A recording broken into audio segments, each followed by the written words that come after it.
বিকেলের নাস্তায় যদি থাকে গরম গরম আলু পাকোড়া আর তার সাথে যদি থাকে 1 কাপ চা, তাহলে কি বলেন আর কিছু লাগে?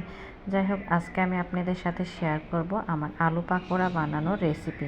এখানে আমি 2টা মাঝারি সাইজের আলু নিয়েছি 2টা মাঝারি সাইজের পেঁয়াজ কুচি, নিয়েছি মরিচ কুচি, আর আমি এখানে দিয়ে দিচ্ছি 2 চামচ মসুরের ডাউল বাটা। আপনারা চাইলে অন্য যে কোনো ডাউল ব্যবহার করতে পারেন, তবে আমার মনে হয় মসুর আর খেসারির ডাউলের পাকোড়াগুলো বেশি ক্রিস্পি হয়। আমি এখানে নিয়ে নিচ্ছি 2 চামচ চাউলের গুঁড়া। চাউলের গুঁড়াটাতেও পাকোড়াগুলোকে ক্রিস্পি করে তোলে। তো এর মধ্যে আমি নিয়ে নিচ্ছি 1 চামচ জিরা বাটা, 1 চামচ মরিচের গুঁড়া, স্বাদ মতো লবণ দিয়ে দিলাম। আমি এখানে আরও দিলাম 1 চামচ হলুদের গুঁড়া, 1 চামচ ধনিয়ার গুঁড়া। এখানে আমি আর একটা জিনিস দেব, সেটা হচ্ছে গরম মশলার গুঁড়া। গরম মশলার গুঁড়া দিলে কি হয়, এটা থেকে একটু সুন্দর ঘ্রাণ আসে খাওয়ার সময়, যেটা বেশ ভালোও লাগে, এবার স্বাদটাও বাড়ায় আপনার পাকোড়াগুলোর। যাই হোক, এগুলো দেওয়া হয়ে গেলে আমি সুন্দর করে এগুলোকে মেখে নেব। আমি হাত দিয়ে মেখে নিচ্ছি, কারণ হাত দিয়ে মাখলে যত সুন্দর মাখা হবে, অন্য কিছু দিয়ে মাখলে হয়তো ততটা সুন্দর হবে না।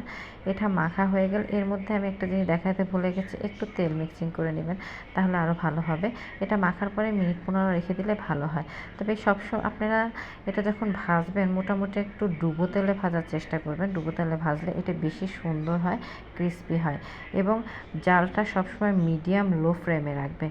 তাতে হয় কি, যে আস্তে আস্তে এগুলো ভাজে এবং ভিতর পর্যন্ত খুব সুন্দর সিদ্ধ হয়ে যায় এবং উপরটা অনেক সুন্দর ক্রিস্পি হয়।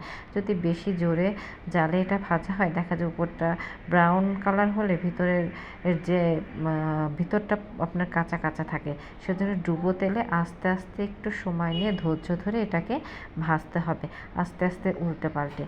যাই হোক, আমি যেগুলোকে খুব সুন্দর করে উল্টে পাল্টে আস্তে আস্তে এগুলোকে আমি ভেজে নিচ্ছি। মোটামুটি যখন ব্রাউন কালার হয়ে আসবে, তখন আমি আস্তে আস্তে একটা একটা করে এগুলো উঠিয়ে ফেলবো। মোটামুটি আমার প্রায় ভাজা হয়ে আসছে, তো আমি এখন আস্তে আস্তে করে একটা একটা করে পাকোড়াগুলোকে উঠিয়ে নেব। এই যে দেখেন, আমি প্রায় হয়ে আসছে আমার পাকোড়া।